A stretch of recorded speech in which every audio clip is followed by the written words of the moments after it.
Good evening সবাইকে। সবাই কেমন আছো? আশা করি সবাই খুব ভালো আছো। তো যেটা ক্যাপশনে লিখেছি সেটা দিয়ে শুরু করি। চলো একটু মেলা থেকে ঘুরে আসি। তো আগের একটা ভিডিওতে তোমাদের বলেইছিলাম যে আমাদের বাড়ির পাশেই মেলা শুরু হচ্ছে। তো সেটা অলরেডি শুরু হয়ে গেছে জানুয়ারির ৭ তারিখ থেকে। তোমরা হয়তো যখন ভিডিওটা দেখছো তখন হয়তো মেলা শেষও হয়ে গেছে। জানি না কবে আমি ভিডিওটা পোস্ট করব। তো মেলাটা খুব বেশি দূরে নয়, আমার বাড়ি থেকে মাত্র ২ মিনিট লাগবে হেঁটে। তো এক্ষুনি পৌঁছে যাব। তো যেহেতু ঠান্ডা বেশ ভালোভাবেই পড়েছে, তাই জন্য মেয়েকে তো একদম টুপি, সোয়েটার সব পরিয়ে পুরো হাত পা ঢেকে তবে নিয়ে বেরিয়েছি। তো দেখো অলরেডি পৌঁছেও গেছি মেলাতে। আর এই যে লাইটিংয়ের এই ডিজাইনটা সেটা কিসের জানো? ওই যে লেখাই রয়েছে ওখানে চন্দ্রোদয় মন্দির, তো সেটারই ডিজাইন করা হয়েছে। প্রচুর স্টল এসেছে মেলাতে, কিন্তু বেশিরভাগই শুধু খাবার দাবার আর কি বলবো বাচ্চাদের খেলনা আর মেয়েদের কানের মালা, গলার মালা, এইগুলোই। এর আগের বছর এসেছিল বেশ টুপি, সোয়েটার, সেগুলোর স্টল এবার আর বসেনি কেন আমি জানি না। এই দেখো প্রথমে তো ঢুকেই মেয়ের কয়েকটা খেলনা কেনার জন্য চলে গেছিলাম, কিন্তু আজকে তেমন কিছুই কেনার প্ল্যান নেই। আজকে যেহেতু প্রথম দিন এসেছি তো সেজন্য একটু দেখি আগে কোথায় কি আছে না আছে, সেগুলো আগে একটু ভালো করে দেখি, পরে একদিন এসে সেগুলো কিনবো। তো আমার মা তো ওকে দেখাচ্ছে যে কোনটা কিনবো, আর ও তো যেটাই দেখছে সেটা দেখেই প্রচণ্ড খুশি হচ্ছে। তো তারপরে চলে গেছিলাম এই আমাদের ক্লিপ, কানের ছোট ছোট কি বলে এগুলোকে, হেয়ার ব্যান্ড, এইগুলোর দোকানে। তো সবই মোটামুটি দেখছিলাম আজকে, অনেক জিনিসই পছন্দ হয়েছে। তো দেখা যাক কোনটা কিনি। আর বাচ্চাদের যে হেয়ার ব্যান্ড ক্লিপগুলো পাওয়া যায়, আমার এত মিষ্টি লাগে সেগুলো দেখতে, কিন্তু আমার মেয়ের জন্য যে কটাই কিনেছি মানে ওকে মাথায় পরানোর সঙ্গে সঙ্গে ও সেগুলো খুলে ফেলে দেয়। তারপরে চলে এসেছিলাম এই কাপের দোকানে। আর এই মাটির কাপগুলো দেখতে আমার এত ভালো লাগে, আমার খুব নিতে ইচ্ছে করে এগুলো। তো মা বলছিল কটা কাপ নেবে, সে কারণে কাপগুলো দেখছিলাম। এই মাটির কাপ আমি তো নেবই, বেশ কয়েকটা নেবো, আমার ভীষণ ভালো লাগে। আর এই যে কাপগুলো দেখো হলুদ আর লালের ওপরে কি মিষ্টি লাগছে না এই কাপগুলো দেখতে, এটা খুবই পছন্দ হয়েছিল আমার। একটাই হলুদের ওপরে লাল দিয়ে ডিজাইন করা, আর ঠিক তার পাশেই রয়েছে লালের ওপরে হলুদ দিয়ে সাদা দিয়ে ছোট ছোট ডিজাইন করা।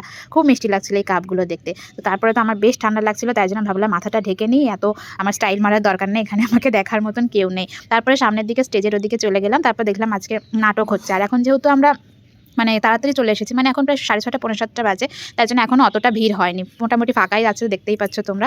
এই যে পুরো মেলাটা অনেকটা, মানে এই মাঠটাই অনেক বিশাল বড় একটা মাঠ, তাই জন্য অনেক দোকানপাটি বসেছে, জায়গাটা অনেকটা বড়।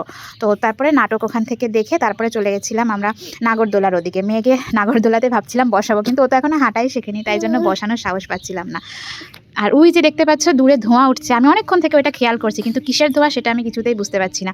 তো পরে ওটার কাছেও যেতে পারিনি, তবে দূর থেকে মনে হচ্ছিল যে মানে রান্নাবান্নার কিছু একটা। আমি ভাবছিলাম স্মোকি বিস্কিট হয়তো এবছরে এসেছে, আগের বছর এসেছিল স্মোকি বিস্কিট, তাই আমি ভেবেছিলাম এবছর যদি আসে আমি ট্রাই করবো। তো আমি সেটাই ভাবছিলাম, ওই ধোঁয়াটা হয়তো সেটারই। আর দেখো এখনও যেহেতু বেশি ভিড়ভাড়টা হয়নি, তাই নাগরদোলাগুলো সব ফাঁকা রয়েছে। আর এই যে এই জিনিসটা, এটার নাম কি আমি জানি না, আমার খুব ইচ্ছা করে এটাতে চড়তে, কিন্তু আমরা যখন ছোটো ছিলাম তখন তো এগুলো কিছু ছিলই না, তাই জন্য এখন যখন বাচ্চাদের দেখি এগুলোর উপরে লাফালাফি করতে, আমার খুব ইচ্ছা করে এগুলোতে উঠতে। আর এখন তো মেলাতে বাচ্চাদের কত রকমের ইন্টারেস্টিং জিনিস আসে, আমাদের সময় তো এগুলো ছিল না, এখন সেগুলো দেখতে কী যে ভালো লাগে। আর ভাবি আমাদের সময় যদি থাকতো তাহলে হয়তো আমরাও সেগুলো করতাম। তারপরে এটা দেখো, তুমি ভয় পাবে, ভয় পাবে না, ভয় পাবে, ভয় পাবে, ভয় পাবে, ভয় পাবে, পাবে না। ও নাকি এগুলোতে ভয় পাবে না, ও এতটাই বড় হয়ে গেছে। তো তারপরে মা তো ওকে এগুলো সব দাঁড়িয়ে দাঁড়িয়ে দেখাচ্ছিল। আর যেহেতু আগেই বললাম আমরা অনেক তাড়াতাড়ি এসেছি, তাই জন্য এখনও ভিড়ভাড়টা কিছু হয়নি, তাই সব ফাঁকা ফাঁকায় ঘুরে বেড়াচ্ছে একা একাই। এই ব্রেক ডান্সে চড়তে কে কে ভালোবাসো কমেন্ট করে জানিও, আমার তো দারুণ লাগে, কিন্তু যেহেতু লোকজন ছিল না আর মানে একা একা উঠবো কেমন একটা লাগছিল, তাই জন্য আমি আর উঠিনি, তাই দাঁড়িয়ে দাঁড়িয়ে বাইরে থেকেই দেখছিলাম। শুধুমাত্র 3জন উঠে ঘুরছিল, তা সেই 3জনের সাথে আমি কি উঠবো বলো, আর একটু চেনা পরিচিত না থাকলে কি ভালো লাগে, তাই জন্য আমি আর উঠিনি, কিন্তু অন্য একদিন গিয়ে ওঠার ইচ্ছা আছে। আর এই দেখো সবই ফাঁকা, শুধুমাত্র 3জন ঘুরছে। মেলা তো 7 দিন থাকবে, আর যেহেতু বাড়ির পাশে তাই কোনো অসুবিধা নেই, যেদিনই ইচ্ছা হবে সেদিনই চলে আসবে, সেদিনই এসে উঠবো। তো এটারই পাশে আর একটা খেলা হচ্ছিল, সেটা হচ্ছে 5টা স্টিলের গ্লাস রাখা আছে, ওটাকে একটা ফুটবল দিয়ে এক চান্সেই 5টা গ্লাস ফেলতে হবে। তো আমার খুব ইচ্ছে হচ্ছিল খেলতে, কিন্তু অন্য যারা খেলছিল তাদের খেলা দেখে আমার ইচ্ছেটাই চলে গেছিলো, আমি জানি এটা কখনোই সম্ভব না। তো যাই হোক পুরো মেলা ঘোরার পরে তারপরে চলে এসেছিলাম খাবার দাবারের দোকানে। আমি এখান থেকে একটা চিকেন পকোড়া খেয়েছিলাম, এত ঠান্ডার মধ্যে গরম গরম চিকেন পকোড়া দারুণ লাগছিল। তো খুব বেশি দেরি করবো না, বেরিয়ে যাবো এখন মেলা থেকে, কারণ বাড়িতে গিয়ে মেয়েকে খাওয়াতে হবে, প্লাস মায়েরও একটু কাজ আছে, ওই জন্য আর দেরি করবো না। যাওয়ার আগে মেলা থেকে বাবার জন্য কিছুটা জিলিপি আর কিছুটা বাদাম নিয়ে বাড়ি যাব। মানে আমার মনে হয় মেলা মানেই বাড়ির জন্য জিলিপি আর বাদাম নিয়ে যাওয়াটা একটা চিরাচরিত প্রথা। অন্য বাড়িতে কি হয় আমার জানা নেই, কিন্তু আমাদের বাড়িতে তাই হয়, সেই মানে চিরকালই তাই, বাদাম আর জিলিপিটাই যেন মেলার কি বলবো প্রধান আকর্ষণ বলে ওদের মনে হয়। তো যাই হোক হয়ে গেছে জিলাপি নেওয়া, তারপরে এখান থেকে বাদাম নিচ্ছি, এরপরে বাড়ি চলে যাব।